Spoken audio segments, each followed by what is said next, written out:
Body के अंदर एक इनविजिबल कंट्रोल सिस्टम 24/7 फंक्शन कर रहा होता है।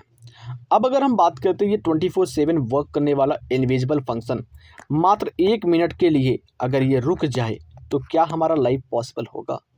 तो बिल्कुल भी पॉसिबल नहीं होगा। आज हम उस सिस्टम को डिकोड करने वाले हैं जिसकी वजह से हमारे बॉडी के अंदर बहुत प्रकार के करोड़ों लाखों प्रकार के रिएक्शंस होते हैं, एक्शंस होते हैं, अनेक फंक्शंस होते हैं उनके बारे में। और साथ ही साथ अगर हम आपसे एक दो क्वेश्चन पूछते हैं तो उस क्वेश्चन का अगर आपको आंसर पता है तो आप कमेंट बॉक्स में ज़रूर बताइएगा कि सर हमको आंसर पता है। पहले क्वेश्चन की अगर हम बात करते हैं तो पहला क्वेश्चन हमारा आता है कि हार्ट बीट क्यों बढ़ता है? आपने देखा होगा कि बहुत सारे लोगों का हार्ट बीट बढ़ जाता है, तो आखिरकार ये हार्ट बीट क्यों बढ़ता है? ग्रोथ कैसे होती है? किसी इंसान का जो ग्रोथ होता है वो बहुत ज़्यादा हो जाता है और किसी इंसान का जो ग्रोथ होता है वो नहीं हो पाता है। आखिरकार इसके पीछे का रीज़न क्या है? बॉडी के अंदर अगर स्ट्रेस बढ़ जाता है, यानी कि अगर किसी इंसान को स्ट्रेस है, तनाव है, तो उसकी बॉडी कैसे काम करती है, इसके बारे में जानेंगे। और इन सब का आंसर छुपा हुआ है मात्र इस चैप्टर केमिकल कोऑर्डिनेशन और इंटीग्रेशन में। तो चलिए शुरू करते हैं और समझते हैं केमिकल कोऑर्डिनेशन और इंटीग्रेशन, यानी कि हमारे बॉडी के अंदर जो लाखों करोड़ों फंक्शंस हैं, लाखों करोड़ों रिएक्शंस हैं, वो कैसे होते हैं और हमारे बॉडी के अंदर कोऑर्डिनेशन कैसे होता है, इसके बारे में, इंटीग्रेशन कैसे होता है, इसके बारे में जानेंगे। चलिए शुरू करते हैं आज के इस क्लास को एकदम नए सिरे से, बेहतरीन तरीके से। और जितने भी क्वेश्चन मैंने पूछा है उन सारे क्वेश्चन का अगर आपको आंसर चाहिए तो आप हमारे साथ इस वीडियो के अंत तक टिके रहिए और यहाँ पर हर क्वेश्चन का आंसर, हर सवाल का जवाब आपको एकदम आसानी से मिल जाएगा। और चलिए शुरू करते हैं एनसीईआरटी की एक एक लाइन को कॉन्सेप्ट से लेकर के क्लियरिटी तक समझने की तैयारी, क्योंकि यहाँ पर आपको पढ़ाया जाता है कॉन्सेप्ट से क्लियरिटी तक एएसबी बायोलॉजी क्लासेस में। चलिए शुरू करते हैं। देखिए अगर हम बात करते हैं तो यहाँ पर पहले चैप्टर का नाम क्या है? Chemical coordination and integration. तो इस केमिकल कोऑर्डिनेशन और इंटीग्रेशन में सबसे पहले हम आपको समझाना चाहेंगे कि ये कोऑर्डिनेशन क्या होता है, व्हाट इज कोऑर्डिनेशन। अब अगर हम कोऑर्डिनेशन की बात करें तो कोऑर्डिनेशन को समझिएगा। कोऑर्डिनेशन, देखो कोऑर्डिनेशन का मतलब होता है कि सारी चीज़ें, जैसे अगर हम बात करते हैं एक हमारा सिस्टम हो गया, ठीक है, एक सिस्टम हो गया। अब सिस्टम में कौन सा आ गया भाई? सिस्टम में आपका रेस्पिरेटरी सिस्टम आ गया, रेस्पिरेटरी सिस्टम आ गया। अब इस रेस्पिरेटरी सिस्टम में कितने ऑर्गन है उस ऑर्गन को भी जान लेते हैं। रेस्पिरेटरी सिस्टम में हमारा लंग्स है, डायफ्राम है, लंग्स है, डायफ्राम है, वाइंड पाइप है, ठीक है। ये सारे क्या होते हैं? ऑर्गन होते हैं।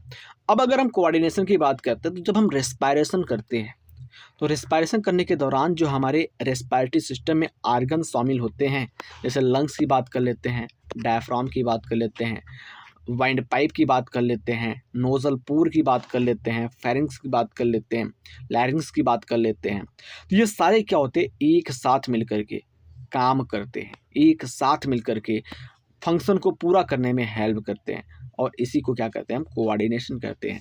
जैसे अगर हम बात करते हैं किसी स्टेज शो पर डांस किया जा रहा है तो आगे वाला जो एक्टर होता है जिस तरीके से अपने हाथ को मूव करता है, उसी तरीके से पीछे वाले सभी जो आपके साइड एक्टर होते हैं वो सभी अपने हाथ को मूव करते हैं, अपने ऑर्गन्स को मूव करते हैं।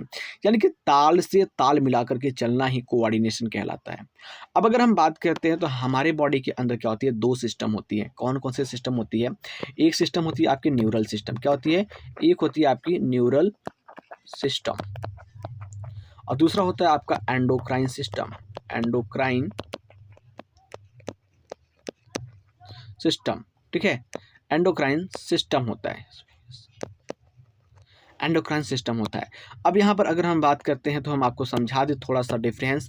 जो न्यूरल सिस्टम होता है और जो एंडोक्राइन सिस्टम होता है उन दोनों को हम कैसे डिफाइन कर सकते हैं? देखिए अब अगर हम न्यूरल सिस्टम और एंडोक्राइन सिस्टम की बात करते हैं तो दोनों का फंक्शन जो होता है वो भाई बॉडी के अंदर कोऑर्डिनेट करना ही होता है, ठीक है। अब अगर हम बात करते हैं न्यूरल सिस्टम की, जो न्यूरल सिस्टम होता है सबसे पहले ये क्या होता है? आपका शॉर्ट लिव्ड होता है, शॉर्ट लिव्ड होता है। यानी कि अगर हम बात करते हैं न्यूरल सिस्टम की, तो न्यूरल सिस्टम जो होता है वो बहुत धीमे धीमे काम करता है। यानी कि अगर हम बात करते हैं तो न्यूरल सिस्टम में आपकी क्या होती है भाई, आपके नर्व फाइबर्स लगे होते हैं, ठीक है, नर्व फाइबर्स लगे होते हैं। और अगर हम बात करते हैं तो ये क्या करता है, बहुत फास्ट काम करता है, फास्ट वर्क करता है। ठीक है, आप 2 पॉइंट को याद रखिएगा कि न्यूरल सिस्टम जो होता है वो आपका शॉर्ट लिव्ड होता है और फास्ट वर्क करता है, यानी कि बहुत तेज़ी से काम करता है। वहीं पर अगर हम बात करते हैं किसकी, वहीं पर हम बात करते हैं एंडोक्राइन सिस्टम की, ये क्या होती है, लॉन्ग लिव्ड होती है, लॉन्ग लिव्ड होती है, यानी कि लंबे समय तक रहती है। और ये क्या करती है, स्लो वर्क होती है। ठीक है, स्लो वर्क करती है, यानी कि ये धीरे धीरे काम करती है और बहुत लंबे समय तक काम करती है। और आई होप आप इस दोनों चीज़ों के बीच में जो डिफरेंस है उन डिफरेंस को समझ चुके होंगे कि जो आपकी न्यूरल सिस्टम होती है और जो आपकी एंडोक्राइन सिस्टम होती है वो कैसे काम करती है। तो न्यूरल सिस्टम जो होता है आपका शॉर्ट लिव्ड होता है, यानी कि कम समय के लिए होता है लेकिन काम बहुत तेज करता है। और वहीं पर एंडोक्राइन सिस्टम की बात करते हैं तो ये लंबे समय के लिए होता है और काम धीमे करता है। और इसी के साथ हम पहली पैराग्राफ एनसीईआरटी की लाइन को पढ़ेंगे और जितनी चीज़ों को मैंने बताया है उन सारी चीज़ों को इस एनसीईआरटी की लाइन में आपको दिखाएंगे। चलिए, you have already learn that the neural system provide a point to point rapid coordination among the organs. कहने का मतलब यही मैंने आपको जो बताया कि जो न्यूरल सिस्टम होता है वो क्या करता है, बहुत तेज़ी से काम करता है। तो वही चीज़ कह रहा है कि जैसा कि आप सभी ने पहले पढ़ लिया है कि जो न्यूरल सिस्टम होती है वो प्रोवाइड करती है, प्रदान करती है a point to point rapid coordination among the organs. यानी कि अगर हम बात करते हैं पॉइंट टू पॉइंट का मतलब क्या होता है, यहाँ पर आपका क्या हो गया, एक न्यूरल सेल हो गया या न्यूरॉन सेल हो गया, फिर यहाँ पर आपका दूसरा न्यूरॉन सेल हो गया, फिर यहाँ पर आपका तीसरा न्यूरॉन सेल हो गया, यहाँ पर आपका चौथा न्यूरॉन सेल हो गया। तो यहाँ से जो फंक्शन होते हैं, यानी कि अगर हम बात करते हैं यहाँ से जो मैसेज होते हैं वो तुरंत इस न्यूरॉन से इस न्यूरॉन के पास पहुँचेंगे, इस न्यूरॉन से कूदते हुए इस न्यूरॉन के पास पहुँचेंगे, इस न्यूरॉन से इस न्यूरॉन के पास पहुँचेंगे। और इसी तरीके से क्या होता है, एक पॉइंट से दूसरे पॉइंट, तीसरे पॉइंट, फिर चौथे पॉइंट तक क्या होता है, ये मैसेज पहुँचता है और बहुत फास्ट तरीके से काम करता है।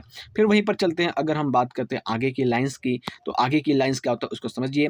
The neural coordination is fast but short lived. यही चीज़ें मैंने आपको लिखकर बताया कि जो न्यूरल कोऑर्डिनेशन होता है वो बहुत ही ज़्यादा फास्ट होता है और प्लस क्या होता है, ये शॉर्ट लिव्ड होता है, कम समय के लिए रहता है।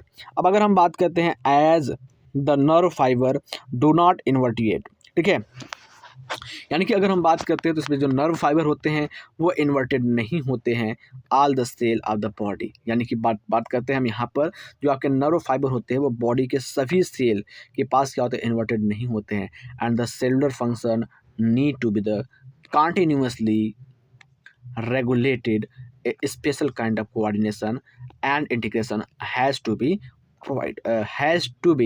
प्रोवाइडेड। यानी कि कहने की बात करते हैं तो हमारे बॉडी के अंदर जितने भी आर्गन्स होते हैं उन सारे आर्गन्स में जो न्यूरल कोऑर्डिनेशन होता है वो आपके नर्व फाइबर्स के द्वारा नहीं होता है। जैसे अगर हम बात करते हैं जो एक सेल होता है, ठीक है, इस तरीके से अगर हम बात करते हैं जो ढेर सारे सेल्स होते हैं तो यहाँ पर जो आपका नर्व फाइबर्स होता है वो तो नहीं पाया जाता है। इन सेल्स के पास क्या होते हैं भैया, इन सेल्स के पास एंडोक्राइन सिस्टम काम करते हैं। इस तरीके से क्या होता है, यहाँ पर रिसेप्टर लगे होते हैं, ठीक है, इस तरीके से यहाँ पर रिसेप्टर लगे होते हैं, यानी कि अगर हम बात करते हैं रिसेप्टर लगे होते हैं। और यहाँ पर आपके एंडोक्राइन सिस्टम जो होते हैं वो केमिकल कोऑर्डिनेशन करवाने में क्या करते हैं, मदद करते हैं। कहने का मतलब अगर हम बात करते हैं तो बॉडी के सभी पार्ट, जैसे अगर हम बात करते हैं सेल हो गया तो सेल के पास नर्व फाइबर तो नहीं पाया जाता, सिंगल सेल के पास नर्व फाइबर नहीं पाया जाता है, तो उसको भी कोऑर्डिनेट करना होता है, उसको भी इंटीग्रेट करना होता है। तो ये किस तरीके से करेगा, तो उसको भी कोऑर्डिनेट और इंटीग्रेट करने के लिए यहाँ पर एक ऑर्गन काम करती है, एक सिस्टम काम करता है जिसका नाम है केमिकल कोऑर्डिनेशन एंड इंटीग्रेशन। यानी कि अगर हम बात करते तो यहाँ पर बात करने वाले हैं एंडोक्राइन सिस्टम की बात करते हैं, तो यहाँ पर एंडोक्राइन सिस्टम काम करता है।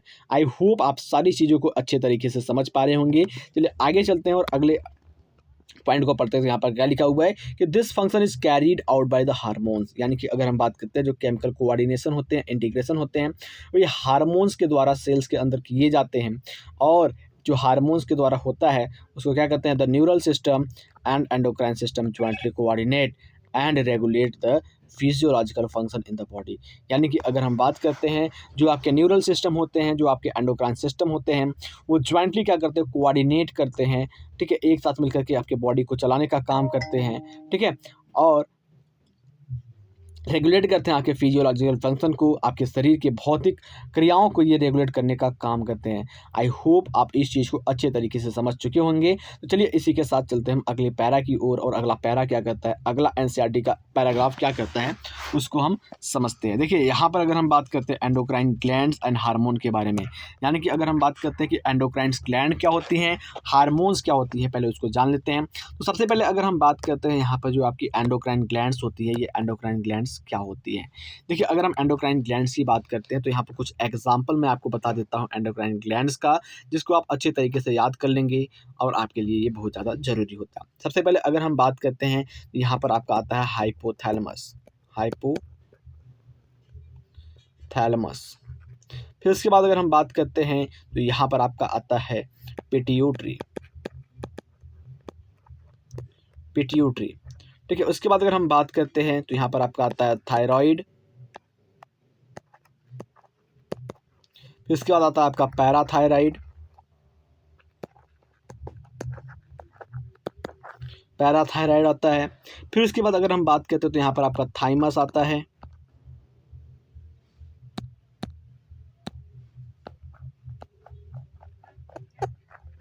थाइमस आता है। फिर उसके बाद अगर हम बात करते हैं तो यहाँ पर एड्रीनल आता है, एड्रीनल ग्लैंड आता है। फिर इसके बाद अगर हम बात करते हैं तो यहाँ पर आपका क्या जाता है, मेल है तो टेस्टिस होगा, फीमेल है तो ओवरी होगी। तो आई होप आप समझ चुके होंगे कि आपके बॉडी के अंदर कितने एंडोक्राइन ग्लैंड्स होते हैं। इसके अलावा अगर हम बात करते हैं तो यहाँ पर पैनक्रियाज आ जाता है, ठीक है, पैनक्रियाज जो होता है ये भी आपका ग्लैंड होता है। उसके बाद अगर हम बात करते हैं तो यहाँ पर पीनियल आ जाता है, ये भी क्या होता है, आपका एंडोक्राइन ग्लैंड के रूप में काम करता है। तो आई होप आप ग्लैंड्स का नाम जान चुके होंगे। तो ग्लैंड्स का नाम एक बार आप फिर देख लीजिए, hypothalamus, pituitary, thyroid, parathyroid, thymus, ठीक है, एड्रेनल, टेस्टिस, ओवरी, पेनियल, ठीक है, पैनक्रियाज, ये सारे आपके क्या होते हैं, ग्लैंड्स होते हैं एंडोक्राइन, जो आपके बॉडी में केमिकल कोऑर्डिनेशन के लिए जिम्मेदार होते हैं। चलिए अब शुरू करते हैं हम एंडोक्राइन ग्लैंड्स और उनके हार्मोन्स को पढ़ते हैं। हार्मोन्स के साथ साथ उनके फंक्शन को भी हम पढ़ेंगे। चलिए देखते हैं यहाँ पर एनसीईआरटी की लाइंस क्या कहती है। देखिए एंडोक्राइन ग्लैंड्स लैक डक्ट, ठीक है, and are hence called ductless glands. यानी कि अगर हम बात करते हैं जो भी एंडोक्राइन ग्लैंड्स होती हैं उनके पास क्या होती है, किसी भी प्रकार की कोई डक्ट नहीं पाई जाती है, और डक्ट नहीं पाई जाती है इसलिए इन्हें क्या कहते हैं, डक्टलेस ग्लैंड के नाम से जानते हैं। Their secretion are called the hormones. और एंडोक्राइन ग्लैंड्स की जो सिक्रेशन होती है, इनके सिक्रेशन को क्या कहते हैं, इनके सिक्रेशन को हम सिंपली हार्मोन का नाम देते हैं, ठीक है। यानी कि अगर हम बात करते हैं तो आपके बॉडी के अंदर दो टाइप के ग्लैंड्स होते हैं, एक एंडोक्राइन ग्लैंड्स होता है और एक एक्सोक्राइन ग्लैंड्स होता है।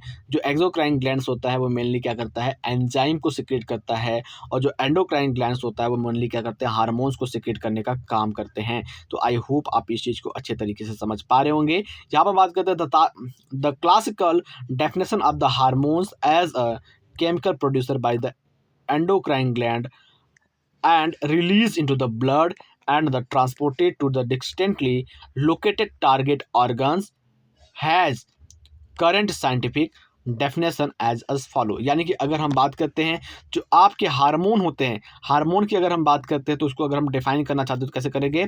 तो हार्मोन क्या होता है, केमिकल होता है जो कि सिक्रीट किया जाता है, जो कि प्रोड्यूस किया जाता है एंडोक्राइन ग्लैंड के द्वारा और रिलीज किया जाता है ब्लड के अंदर, और यह ट्रांसपोर्ट होता है एक फिक्स टारगेट साइट पर, जहाँ पर टारगेट को टारगेट किया गया होता है वहाँ पर ये पहुँचता है। और साइंटिफिक रूप से अगर इसको डिफाइन करना हुआ ये हार्मोन्स क्या होता है, तो हार्मोन्स को साइंटिफिक रूप से कैसे डिफाइन करेंगे, तो इसको देख लीजिए। Hormone are the non nutrient chemicals. यानी कि अगर हम बात करते हैं जो हार्मोन्स होते हैं वो विदाउट न्यूट्रिएंट केमिकल्स होते हैं, which act as intracellular messenger, जो कि इंट्रासेलुलर मैसेंजर के रूप में काम करते हैं, and are produced in the trace amount. और जो हार्मोन्स होते हैं वो क्या होते हैं, ट्रेस अमाउंट यानी कि बहुत ही कम मात्रा में प्रोड्यूस किए जाते हैं। तो बात को समझिएगा कि जो हार्मोन्स होते हैं वो क्या होते हैं, नॉन न्यूट्रिएंट्स, यानी कि यहाँ पर किसी भी प्रकार का कोई न्यूट्रिएंट्स नहीं पाया जाता है। ये एक केमिकल होता है, ये बात सही है, लेकिन न्यूट्रिएंट नहीं पाया जाता है। और अगर हम बात करते हैं जो हार्मोन होता है, अगर इसकी प्रॉपर्टी की बात करते हैं तो ये क्या होता है, एक इंट्रासेलुलर मैसेंजर की तरह काम करता है, यानी कि एक सेल के लिए मैसेंजर की तरह काम करता है। और दूसरी बात अगर हम बात करते हैं तो ये क्या होता है, ट्रेस अमाउंट में प्रोड्यूस किया जाता है, यानी कि ये जो प्रोड्यूस किया जाता है बहुत ही थोड़े मात्रा में इसको प्रोड्यूस किया जाता है, बहुत ही कम मात्रा में इसको निकाला जाता है।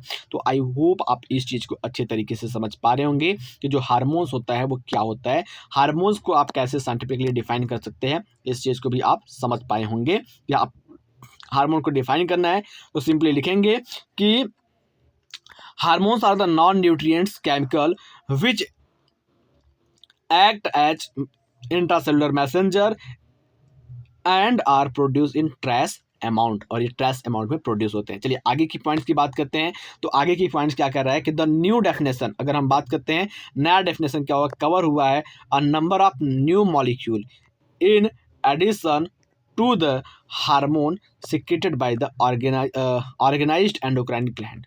यानी कि अगर हम बात करते हैं तो हार्मोन को कैसे आप डिफाइन करते हैं एक नए तरीके से, तो यहाँ पर लिखा गया कि नंबर ऑफ न्यू मॉलिक्यूल, ठीक है, in addition to the hormone, hormone को जोड़ने के लिए सिक्रीट किया जाता है एंडोक्राइन ग्लैंड के द्वारा, ठीक है, इस चीज़ को आप लिख देंगे। अब अगर हम बात करते हैं तो यहाँ पर दूसरे पॉइंट की बात करते हैं, तो यहाँ पर दूसरे पॉइंट को आप ध्यान से देखिएगा, ये क्या कह रहा है कि इनवर्टिब्रेट्स, जो इनवर्टिब्रेट्स होते हैं और एक वर्टिब्रेट, यानी कि अगर हम बात करते हैं दो लोगों की बॉडी की, एक बात करते हैं हम आपको इनवर्टिब्रेट की, ठीक है, एक बात करते हैं इनवर्टिब्रेट की, इनवर्टिब्रेट्स की बात करते हैं, और दूसरा बात करते हैं वर्टिब्रेट्स की, वर्टिब्रेट्स की बात करते हैं। तो यहाँ पर सबसे पहले हम इनवर्टिब्रेट्स की बात करते हैं। तो इनवर्टिब्रेट्स क्या कर रहा है कि invertebrates possess a simple endocrine system. जो इनवर्टिब्रेट होता है उसके पास क्या होता है भाई, इनवर्टिब्रेट्स के पास क्या होता है, सिंपल टाइप का, ठीक है, सिंपल एंडोक्राइन सिस्टम पाया जाता है। वाइल अगर हम बात करते हैं वर्टिब्रेट्स की, तो वर्टिब्रेट के पास क्या होता है, कॉम्प्लेक्स एंडोक्राइन सिस्टम पाया जाता है, कॉम्प्लेक्स एंडोक्राइन सिस्टम पाया जाता है। तो आई होप आप इस चीज़ को समझ पा रहे होंगे कि जो आपके वर्टिब्रेट्स होते हैं और इनवर्टिब्रेट्स होते हैं उसमें क्या अंतर है। जो आपके इनवर्टिब्रेट्स होते हैं उसमें सिंपल टाइप के एंडोक्राइन सिस्टम पाए जाते हैं, वहीं पर जो आपके वर्टिब्रेट्स होते हैं वहाँ पर क्या होते हैं, कॉम्प्लेक्स टाइप के एंडोक्राइन सिस्टम पाए जाते हैं। अगली आपका एनसीईआरटी लिख रहा है कि invertebrates possesses very simple endocrine system with the few hormone. यानी कि अगर हम बात करते हैं, अगर इनवर्टिब्रेट की बात करते हैं तो वहाँ पर सिंपल एंडोक्राइन सिस्टम पाया जाता है और वहाँ पर बहुत ही कम हार्मोन निकलते हैं। Whereas a large number of chemicals act as hormone, यानी कि अगर एक्ट एज हार्मोन अगर हम बात करते हैं, वहीं पर दूसरी ओर बात करते हैं तो एक बड़े पैमाने पर जो केमिकल होता है वो हार्मोन की तरह काम करता है एंड प्रोड्यूस कोऑर्डिनेशन, जो क्या करता है, कोऑर्डिनेशन को प्रोड्यूस करता है इन द वर्टिब्रेट्स और वर्टिब्रेट्स में।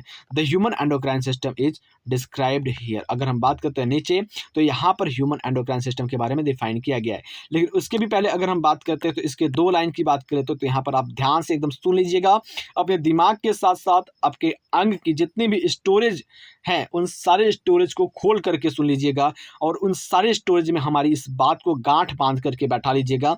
इस पैराग्राफ से आपकी मोस्ट इंपॉर्टेंट केवल दो ही पॉइंट हैं और उन दोनों पॉइंट को अपने दिमाग साथ साथ हर स्टोरेज ऑर्गन में अपने फिट करने की पूरी प्रयास करिएगा। चलिए देखते हैं दो इंपॉर्टेंट पॉइंट की।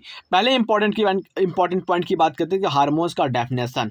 हार्मोन्स का डेफिनेशन क्या है भैया, hormone are non nutrient chemical which act as intracellular messenger and are produce in trace amount. ये पहला पॉइंट है। दूसरा पॉइंट अगर हम बात करते हैं तो invertebrates possesses very simple endocrine system with few hormone whereas large number of chemicals act as hormone। यहाँ के अगर हम बात करते हैं दूसरी तरफ तो जो लार्ज नंबर ऑफ केमिकल्स जो होते हैं वो हार्मोन की तरह एक्ट करते हैं एंड प्रोवाइड करते हैं कोऑर्डिनेशन इन द वर्टिब्रेट में, ठीक है। अगर आपकी बात करते हैं तो यहाँ पर दो पॉइंट को आप याद रखिएगा। एक तीसरा पॉइंट अगर हम बात करते हैं तो यहाँ पर जो मैंने लिखा हुआ है इस चीज़ को भी आप याद कर लीजिएगा, क्या है वो है कि इनवर्टिब्रेट्स के पास सिंपल टाइप के एंडोक्राइन सिस्टम पाया जाता है और वहीं पर वर्टिब्रेट के पास क्या होते हैं, एक कॉम्प्लेक्स टाइप के एंडोक्राइन सिस्टम पाए जाते हैं। तो इस दो चीज़ों को आप अच्छे तरीके से याद कर लीजिएगा। फिर चलते हैं अगले पॉइंट पर और यहाँ पर देखते हैं कि ह्यूमन का एंडोक्राइन सिस्टम कैसे काम करता है और क्या है ह्यूमन के एंडोक्राइन सिस्टम में। तो सबसे पहले अगर हम बात करते हैं ह्यूमन के एंडोक्राइन सिस्टम को, देखिए यहाँ पर पहले एक इंसान की छोटी सी बॉडी बनाई गई है और इस बॉडी के अंदर जितने भी पॉसिबल आपके एंडोक्राइन सिस्टम है, जितने भी आपके एंडोक्राइन ऑर्गन्स हैं, उनके बारे में बताया गया। तो यहाँ पर देख लीजिए आपका ये हेड वाला पोर्शन है। इस हेड वाले पोर्शन में क्या होते हैं, मुख्य रूप से आपके 3 ग्लैंड पाए जाते हैं। सबसे ऊपर पाया जाता है आपका हाइपोथैलेमस, हाइपोथैलेमस के जस्ट नीचे पाया जाता है आपका पीनियल, पीनियल के नीचे पाया जाता है आपका पिट्यूटरी और पिट्यूटरी के नीचे आपका पाया जाता है थायराइड और पैराथायराइड, फिर थाइमस, फिर आपके बाद पाते हैं पैनक्रियास, एड्रिनल, टेस्टिस एक मेल के अंदर, ओवरी एक फीमेल के अंदर। और इसको आपको याद करना है। तो याद कैसे करेंगे, तो आप इस चीज़ को देख लीजिए। याद करने के लिए तो मैं आपको लिख करके यहाँ पर बता रहा हूँ। तो याद करने के लिए आप क्या लिखोगे बेटो भाई, देखो भाई, HPP, ठीक है, HPPTPT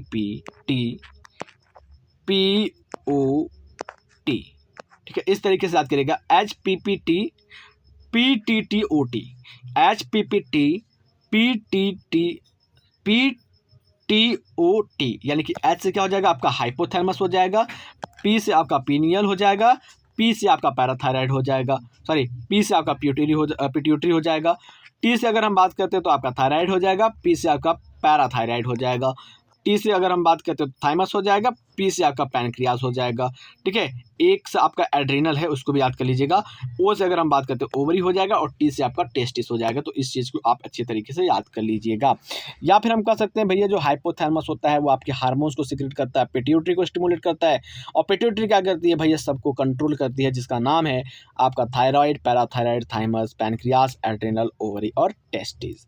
तो आई होप आप एंडोक्राइन ग्लैंड्स के नाम को जान गए होंगे। चलिए अब अगर हम बात करते हो तो यहाँ पर ह्यूमन के अंदर जो एंडोक्राइन सिस्टम है वो कैसे काम करती है, इस चीज़ को भी अच्छे तरीके से जान लेते हैं, ठीक है। चलिए यहाँ पर देखिए, the endocrine gland and hormone produce diffuse tissue, यानी कि अगर हम बात प्रोड्यूसिंग डिफ्यूज टिश्यू, यानी कि अगर हम बात करते हैं जो एंडोक्राइन ग्लैंड्स होती हैं, जो हार्मोन्स होती हैं, वो डिफ्यूज टिश्यू के द्वारा प्रोड्यूस किए जाते हैं, सेल्स के द्वारा प्रोड्यूस किए जाते हैं, जो कि लोकेटेड होते हैं in the different part of the our body, अपने बॉडी के अलग अलग पार्ट में, कंसिस्टिंग द एंडोक्राइन सिस्टम, जो कि एंडोक्राइन सिस्टम को कंसिस्ट करते हैं। जैसे अगर हम बात करते हैं पिट्यूटरी ग्लैंड हो गया, पीनियल हो गया, thyroid, adrenal, pancreas, parathyroid, thymus, gonads यानी कि बात करते हैं टेस्टिस मेल के अंदर, ओवरी फीमेल के अंदर, are the organised endocrine bodies. और ये क्या होते हैं आपकी ऑर्गेनाइज्ड एंडोक्राइन बॉडीज होती है, जो कि एक ह्यूमन बॉडी के अंदर पाई जाती हैं। In the addition of these, इनकी एडिशन की अगर हम बात करते हैं, सम अदर, ठीक है, ऑर्गन्स, कुछ अदर ऑर्गन्स होते हैं। जैसे अगर हम बात करते हैं gastrointestinal tract, liver, kidney, heart, ये सारे भी क्या करते हैं, हार्मोन्स को प्रोड्यूस करने का काम करते हैं। A brief account of the structure and function of all major endocrine glands are, sorry, endocrine glands and hypothalamus of the human body is given following section, यानी कि बात कर रहा है यहाँ पर नीचे। तो नीचे आपकी एंडोक्राइन ग्लैंड जितने होते हैं उसको हाइपोथैलेमस के बारे में एकदम डिटेल से दिया गया है। लेकिन एक बात आप और अच्छे तरीके से जान लीजिएगा कि आपके बॉडी के अंदर एंडोक्राइन सिस्टम की अगर हम बात करते हो तो hypothalamus, pituitary, pineal, thyroid, parathyroid, thymus, pancreas, adrenal, testis, ovary के अलावा भी आपके बॉडी के अंदर कुछ आर्गन होते हैं जो एंडोक्राइन ग्लैंड की तरह काम करते हैं। और उस आर्गन्स की अगर हम बात करते हो तो यहाँ पर आपको अंडरलाइन करके आपको दिखा देते हैं। जैसे गैस्ट्रोइंटेस्टाइनल ट्रैक्ट, यानी कि आपके डाइजेस्टिव सिस्टम की जो ट्रैक्ट होती है उसकी बात कर लेते हैं, लीवर की बात कर लेते हैं, किडनी की बात कर लेते हैं, हार्ट की बात कर लेते हैं। ये आर्गन्स ऐसे आर्गन होते हैं जो हार्मोन्स को प्रोड्यूस करने का काम करते हैं। आई होप आप इस चीज़ को अच्छे तरीके से समझ पा रहे होंगे। आगे बात कर रहे हैं तो यहाँ पर नीचे आपको हाइपोथैलेमस के बारे में पढ़ाया जाएगा। हाइपोथैलेमस क्या होता है, कैसे काम करता है, इसके बारे में आपको बताया जाएगा। तो सबसे पहले अगर हम बात करते हैं तो आज की इस क्लास में हाइपोथैलेमस को हम कवर कर लेते हैं और नेक्स्ट क्लास में आपके सारे आर्गन्स को हम कवर कर लेंगे। चलिए अगर हम हाइपोथैलेमस की बात करते हो तो हाइपोथैलेमस को हम डिफाइन कर सकते हैं कि gland master of master gland, यानी कि हाइपोथैलेमस की बात करते हैं तो हाइपोथैलेमस को हम सिंपली लिख सकते हैं कि मास्टर ऑफ मास्टर ग्लैंड, क्योंकि हमारे बॉडी का जो मास्टर ग्लैंड होता है वो पिट्यूटरी ग्लैंड होता है, और पिट्यूटरी ग्लैंड को भी कंट्रोल करने वाला ग्लैंड जो होता है वो आपका हाइपोथैलेमस होता है। इस वजह से इसको कहेंगे हम मास्टर ऑफ मास्टर ग्लैंड। चलिए चलो अब बात करते हैं हम हाइपोथैलेमस की। देखो यहाँ पे लिखा हुआ है, क्या लिखा हुआ है, एज यू नो, कि आप जानते हो। जस्ट एक सेकंड, आपको जानने से पहले मेरा पेंसिल गायब हो गया, मैं पेंसिल को ला लिया। चलिए वापस से बात करते हैं। एज यू नो, जैसा कि आप जानते हैं, द हाइपोथैलेमस, यानी कि जो आपकी हाइपोथैलेमस होती है, is the basal part of the diencephalon, यानी कि आपकी जो हाइपोथैलेमस होती है वो आपके ब्रेन की डाईएनसेफेलॉन की बेसल पार्ट होती है, फोर ब्रेन की बेसल पार्ट होती है। यानी कि अगर हम बात करते हैं तो यहाँ पर सिंपल सा, अगर हाइपोथैलेमस के बारे में मैं अलग से लिख करके थोड़ा सा बात बता दूँ। हाइपोथैलेमस जो होता है वो क्या होता है भाई, ये एक बेसल पार्ट होता है। किसका? ये क्या होता है, एक बेसल पार्ट होता है। किसका बेसल पार्ट होता है वो भी जान लीजिए। अब अगर बेसल पार्ट की बात करते हो तो आपके ब्रेन के अंदर जो आपका डाईएनसेफेलॉन होता है, ठीक है, क्या होता है, डाईएनसेफेलॉन जो होता है उसका, और उसके बाद अगर हम बात करते हैं जो फोर ब्रेन होता है, ठीक है, क्या होता है, फोर ब्रेन होता है। तो इन दोनों का क्या होता है, ये बेसल पार्ट होता है। आई होप आप इस चीज़ को अच्छे तरीके से समझ पा रहे होंगे कि जो आपका प्यारा सा हाइपोथैलेमस होता है वो बेसल पार्ट होता है, सबसे मुख्य पार्ट होता है डाईएनसेफेलॉन का और फोर ब्रेन का। आगे क्या लिखा हुआ है इसको देखते हैं। एंड इज रेगुलेट, और ये क्या करता है, रेगुलेट करता है a wide spectrum of the body. ये आपके बॉडी के फंक्शन के एक बहुत बड़े पैमानों को कंट्रोल करने का काम करता है। It contain several group of neurosecretory cells called nuclei. यानी कि अगर हम बात करते हैं हाइपोथैलेमस की, सपोर्टेड अगर हम बात करें तो ये आपका हाइपोथैलेमस हो गया। इस हाइपोथैलेमस की बात करते हैं तो यहाँ पर क्या होता है, बहुत सारे आपके न्यूरो सिक्रेटरी सेल्स पाए जाते हैं। ठीक है, एक न्यूरो सिक्रेटरी, देखो यहाँ पर ढेर सारे आपके न्यूरो सिक्रेटरी सेल्स पाए जाते हैं, और इसी न्यूरो सिक्रेटरी सेल्स को हम क्या कहते हैं, न्यूक्लियाई के नाम से जानते हैं। आई होप आप इस चीज़ को बाकायदा अच्छे तरीके से जान रहे होंगे। तो आपको सिंपल से आपको दिमाग में बैठाना है कि जो आपकी हाइपोथैलेमस ग्लैंड होती है उसके पास क्या होते हैं, बहुत सारे क्या होते हैं, न्यूरो सिक्रेटरी सेल्स पाए जाते हैं, और उन सेल्स को हम न्यूक्लियाई कहते हैं, विच प्रोड्यूस हार्मोन, जो कि हार्मोन्स को प्रोड्यूस करते हैं। This hormones regulate the synthesis and secretion of the pituitary hormones. यानी कि अगर हम बात करते हैं जो आपके न्यूक्लियाई से निकलने वाले केमिकल्स होते हैं, हार्मोन्स होते हैं, वो रेगुलेट करते हैं आपके पिट्यूटरी ग्लैंड के सिंथेसिस को, पिट्यूटरी ग्लैंड के हार्मोन्स को। कुल मिला करके अगर हम बात करते हैं तो जो आपके हाइपोथैलेमस ग्लैंड्स होते हैं उसके हार्मोन्स पिट्यूटरी ग्लैंड को कंट्रोल करने का काम करते हैं, ठीक है, गाइड करने का काम करते हैं। चलिए, हाउएवर, जबकि the hormones produce by the hypothalamus are not, sorry, the hormones produce by the hypothalamus are of the two type. यानी कि जो हार्मोन्स आपके हाइपोथैलेमस से प्रोड्यूस किए जाते हैं वो मुख्य रूप से आपके दो प्रकार के होते हैं। कौन कौन से होते हैं उसका नाम हम आपको अभी बता देते हैं, और आप सारी चीज़ों को ध्यान से देखिएगा, आपकी सारी चीज़ें एकदम सारी डाउट्स क्लियर होते चले जाएंगे। यहाँ पर बात करते हैं हाइपोथैलेमस के दो हार्मोन कौन कौन से होते हैं उसको देख लीजिए।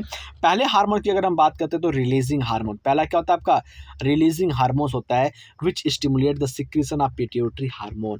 ठीक है, क्या होता है आपका, एक रिलीजिंग हार्मोन होता है और दूसरा इनहिबिटरी हार्मोन होता है। देखो अगर हम हाइपोथैलेमस की बात करते हैं, देखो यहाँ पर मैं लिखता हूँ, हाइपोथैलेमस को एच से लिख दिया। हाइपोथैलेमस के दो हार्मोन होते हैं, एक आपका रिलीजिंग हार्मोन होता है, एक आपका क्या होता है, रिलीजिंग हार्मोन होता है, और दूसरा क्या होता है, इनहिबिटरी हार्मोन होता है, इनहिबिटिंग हार्मोन होता है। एक रिलीजिंग, एक इनहिबिटिंग। जो रिलीजिंग होता है वो क्या करता है, पिट्यूटरी ग्लैंड से क्या करता है, हार्मोन्स को ज़्यादा से ज़्यादा मात्रा में रिलीज करवाने का काम करता है। वहीं पर अगर हम इनहिबिटरी की बात करते हैं, जो इनहिबिटरी होता है वो क्या करता है, सिक्रीशन को रोकने का काम करता है, सिक्रीशन को बंद करने का काम करता है। तो यहाँ पर देख लीजिए, तो हाइपोथैलेमस के क्या होते हैं, दो टाइप के हार्मोन रिलीज होते हैं, एक आपका रिलीजिंग हार्मोन होता है और दूसरा क्या होता है आपका इनहिबिटरी हार्मोन होता है या इनहिबिटिंग हार्मोन होता है। उसको देख लीजिए। रिलीजिंग हार्मोन की बात करते हैं, which stimulate the secretion of pituitary hormones. ये क्या करते हैं, आपके पिट्यूटरी हार्मोन्स के सिक्रेशन को स्टिमुलेट करने का काम करती है, बढ़ावा देने का काम करती है। And inhibiting hormones which inhibit the secretion of pituitary gland, जो पिट्यूटरी ग्लैंड के सिक्रेशन को इनहिबिट करने का काम करती है। आई होप आप इस चीज़ को अच्छे तरीके से समझ पा रहे होंगे। फॉर एग्जाम्पल, अगर एग्जाम्पल के तौर पर बात करते हैं तो hypothalamic hormone called the gonadotropin releasing hormone, यानी कि अगर हम बात करते हैं जो आपके हाइपोथैलेमस से निकलने वाले हार्मोन्स होते हैं, उसमें आपका आता है GnRH, जिसको कहते हैं गोनाडोट्रोपिन रिलीजिंग हार्मोन, और ये स्टिमुलेट करता है आपके पिट्यूटरी सिंथेसिस को एंड रिलीज करवाता है गोनाडोट्रोपिन को, ठीक है, गोनाडोट्रोपिन को रिलीज करवाने का काम करता है। आई होप आप इस चीज़ को अच्छे तरीके से समझ पा रहे होंगे। यानी कि अगर हम बात करते हैं तो आपको एक दिमाग में बैठा लेना है कि जो GnRH होता है वो हाइपोथैलेमस से निकल के आता है पिट्यूटरी ग्लैंड के पास, और उसके सिंथेसिस को क्या करता है, स्टिमुलेट करता है और रिलीज करवाता है गोनाडोट्रोपिन्स को, ठीक है, गोनाडोट्रोपिन्स को रिलीज करवाने का काम करता है। जैसे अगर हम बात करते हैं ऑन द अदर हैंड, वहीं पर दूसरे हैंड में बात करते हैं, दूसरी तरफ बात करते हैं तो सोमैटोस्टैटिन की बात करते हैं फ्रॉम द हाइपोथैलेमस, ठीक है, from the hypothalamus inhibit the release of growth hormone, यानी कि हाइपोथैलेमस से क्या निकलता है, GnRH निकलता है, और वो GnRH क्या करता है, पिट्यूटरी ग्लैंड के पास आता है, और पिट्यूटरी ग्लैंड के पास आने के बाद उसको रिलीज करवाता है गोनाडोट्रोपिन को, और दूसरा होता है आपका सोमैटोस्टैटिन, और वो रिलीज करवाता है आपके ग्रोथ हार्मोन्स को फ्रॉम द पिट्यूटरी से। तो आई होप आप इस चीज़ को अच्छे तरीके से समझ चुके होंगे। एक दूसरे तरीके से मैं आपको समझाने का प्रयास करता हूँ। जैसे यहाँ पर आपका क्या हो जाता है, यहाँ पर आपका हाइपोथैलेमस हो जाएगा, ठीक है, हाइपोथैलेमस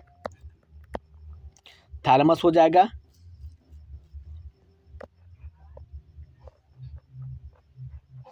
ये हाइपोथैलेमस हो जाएगा। इस हाइपोथैलेमस के पास क्या होते हैं, दो हार्मोन होते हैं, ठीक है, इस हाइपोथैलेमस के पास क्या होते हैं, दो हार्मोन होते हैं। अब दो हार्मोन कौन कौन से उसको देख लीजिए। पहला आपका होता है GnRH, एक क्या होता है GnRH, और दूसरा क्या होता है, दूसरा होता है आपका सोमैटोस्टैटिन।